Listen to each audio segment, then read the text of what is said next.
এই প্রশ্নটা করার জন্য ভাই একটু সম্পূর্ণ কোশ্চেন করি। 13 তারিখ হচ্ছে দলগুলোর শেষ দিন, 11 তারিখ ক্লাব প্রেসিডেন্ট। তারা যদি শেষ পর্যন্ত না করতে পারে বা একটু সময় চায় বা আপনি সেটা দেবে কিনা বা সুযোগ আছে কিনা, একটা মিটিং হয়ে গেছে। আরেকটা আমার এসে দেয়, এটা আসলে বাইরে FIFA যদি ব্যান করে সেটা কি বাইরে বাংলাদেশের কোনো ভাবমূর্তি বা ভাবমূর্তি নষ্ট হচ্ছে? ব্যান্ড তো করে নাই এতগুলো আনসার দিবে। দেখেন মানে বাস্তব পরিস্থিতি বাংলাদেশে কি হচ্ছে, বাংলাদেশ যে দলদেরকে দাওয়াত দিচ্ছে, দলরা খেলার জন্য উৎসমূলকভাবে আসতে চাচ্ছে, বিদেশি দলরাও বাংলাদেশকে দাওয়াত দিচ্ছে। ইন্ডিয়া উইথড্র করার পরে আসিয়ান, ফিফা, আসিয়ানও বাংলাদেশের দাওয়াত পেতে পারে, এখনো পাই। এইসব বিবেচনা যদি আপনারা করেন তাহলে পরিষ্কারভাবে বোঝা যায় যে এএফসি এবং ফিফা অনুযায়ী বাংলাদেশের স্ট্যান্ডিং, বাংলাদেশের স্ট্যাটাস উচ্চ জায়গায় এখন আছে, অ্যান্ড সেই রেসপেক্টটা আমরা এখন ড্র করতেছি।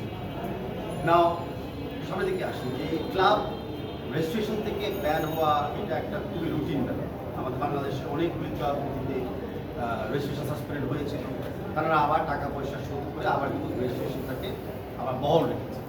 বাংলাদেশ ফুটবল ফেডারেশনও কিন্তু অনেক সময় কিছু কোচদের সাথে এরকম ফিফার আর্বিট্রেশনে হেরে গিয়েছিল। এটাকে চলমান প্রক্রিয়া, এটা টাকা পয়সার ব্যাপার, এখানে কন্ট্রাক্টের ব্যাপার, এখানে দুই পক্ষর মতামতের ব্যাপার। তো এই জায়গাটাকে আমরা অত ক্রিটিক্যালি দেখতেছি। যে পার্টটা আমরা দেখছি যে আমরা কোনোভাবে অ্যালাউ করতে চাই না যে এবারের লিগটা দেরি হোক, অথবা লিগটা ফিফার যে মিনিমাম 10 টিমের একটা ক্রাইটেরিয়া আছে সেটার নিচে চলে যায়। তো তখন আমরা অন্য ঝামেলা করেছি। ওই ক্রাইসিসটাকে চিন্তা করে সামনে আমাদের এক্সিকিউটিভ কমিটি ইমার্জেন্সি মিটিংয়ের মাধ্যমে সিদ্ধান্ত নিয়েছে যে আমরা এবারে যে দুটো টিম রেলিগেশন খেয়েছে আমরা রেলিগেশন এবার আর অ্যাকসেপ্ট করছি না। তো আগে 10টা টিম বহাল প্লাস হলো যে দুটা টিম বিসিএল থেকে উঠেছে তার সাথে আমরা 3টা টিম প্রমোশন দেওয়ার জন্য অনুমতি আমরা দিয়েছি। তাহলে কি হবে, 13টা টিম ম্যাক্সিমাম আগামী লিগে খেলতে পারে। এখন আমরা কেন এই বিবেচনা করলাম বা কেন সিদ্ধান্ত নিলাম, আমরা বিবেচনা করেছি কারণ আজকে পর্যন্ত 3টা ক্লাবের রেজিস্ট্রেশন সাসপেন্ডেড আছে। 3টা ক্লাব হলো বসুন্ধরা কিংস, যারা গত মৌসুমে চ্যাম্পিয়ন ছিল। সেকেন্ড হলো আবাহনী লিমিটেড, যারা গত মৌসুমে রানার্স আপ ছিল। আর আরেকটা টিম হলো ফকিরাপুর ইয়াং মেন্স। এখন বিবেচনার পরে, ডেডলাইনের পরে যদি 3টা টিমই সাসপেন্ডেড থাকে তাও আমরা আমাদের 10টা টিমে বহাল থাকবো। এই জন্য সিদ্ধান্তটা আমরা আগে নিয়ে ফেলেছি। আর যদি 3টা টিম মানে সাসপেনশন উইথড্র করাতে পারে তাহলে অফকোর্স আমরা 13টা টিম না, আমাদের কোনো ক্ষতি নাই, হয়তো একটু দল বেড়ে গেল টপ। আজকে পর্যন্ত আমি বলতে পারি আপনাদেরকে 3টা টিমের ব্যাপারে আমরা কোনো চূড়ান্ত ফিডব্যাক আমরা পাই নাই, যেটা ডেডলাইন আগামীকালকেই সম্ভব। আপনারা কথা বলছিলেন যে কোনো দলগুলো আসতে পারতেছে না, আমরা কথা বলেছি আনুষ্ঠানিকভাবে।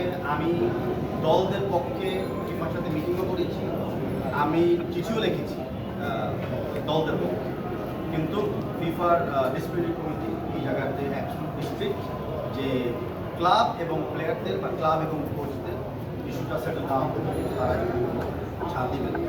বাট অফকোর্স ইনস্টলমেন্ট আছে, প্লেয়ারের সাথে কিস্তি দেওয়া যায়, ডিসকাউন্ট পাওয়া যায়, সেই নেগোসিয়েশন করার জন্য ফুটবল ফেডারেশন সহযোগিতা দিয়েছে বিভিন্ন ক্লাবকে। কিছু ক্লাব নিয়েছে, কিছু ক্লাব নেয় না, মনে করে তাদের নেওয়া দরকার। সেই জায়গায় আমরা আছি ফেডারেশনের জায়গায়। বসুন্ধরা কিংসের সাথে কথা বলেছেন কেন? আমি ব্যক্তিগতভাবে এবং আমাদের ফেডারেশন আনুষ্ঠানিকভাবে 3টা ক্লাবের সাথে কথা বলেছি, বসুন্ধরা কিংস, আবাহনী লিমিটেড এবং ফকিরাপুর জানিয়েছি। আমরা তাদের থেকে এখনও আশা পাচ্ছি যে তারা এটা রিজলভ করে ফেলতে পারবে, বাট আমরা ওদের অপেক্ষায় নাই। আমরা একটা আমাদের লিগ যে চলমান থাকে আমরা প্রস্তুতি নিয়ে নিচ্ছি। অ্যান্ড প্রথম যে কোয়েশ্চেন ছিল যদি আর কেউ ডেডলাইন মিস করে তাহলে আর খেলার সম্ভাবনা আছে কিনা, আর সম্ভাবনা নাই। আমরা যে ডেডলাইনগুলো এখন দিয়ে দিচ্ছি, ফার্স্ট রেজিস্ট্রেশন আর ফাইনাল দল বদল, সেগুলো আমরা পেছাতে পারবো না, তাহলে পুরো সিজনই আমাদের বিজি। মনে রাখবেন দল বদল কিন্তু সেপ্টেম্বর 30 পর্যন্ত হওয়া আছে। তার মানে যে কোনো টিম খেলা শুরু হওয়ার পরেও কিন্তু 3 রাউন্ড পর্যন্ত কিন্তু দেশি অথবা বিদেশি প্লেয়ারকে রেজিস্ট্রেশন তাও করতে পারে।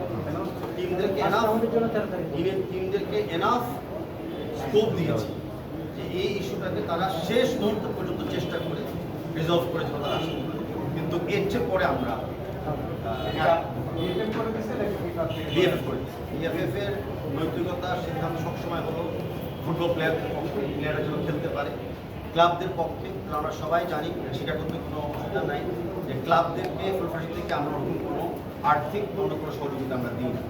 একটা ক্লাব যখন নিজের অর্থ দিয়ে কমপক্ষে 34টা প্লেয়ার রেজিস্ট্রেশন করে, তাদের বেতন দেয়, লিগটা চালায়, নিজেদের খরচে হোম অ্যান্ড অ্যাওয়ে ভেন্যুগুলোকে চালায়, আমি মনে করি এটা আমাদের মূল দায়িত্ব ক্লাবদেরকে ম্যাক্সিমাম ফেসিলিটি অ্যান্ড ফ্লেক্সিবিলিটি দেওয়া। তাই আমরা এই ডেটগুলি যতটুকু পারা যায় আমরা ফ্লেক্সিবল এবং লম্বা রেখেছি। আচ্ছা, লাস্ট এটা হচ্ছে আমরা দেখছি যে বিভিন্ন জায়গায় আমাদের ন্যাশনাল টিমের স্টার প্লেয়ারটা হচ্ছে ক্যাপ্টেন একদম কাদামাখা মাঠে এবং টিয়ার বলে শব্দ, মানে আমাদের সবচেয়ে গুরুত্বপূর্ণ হচ্ছে ফুটবলাররা।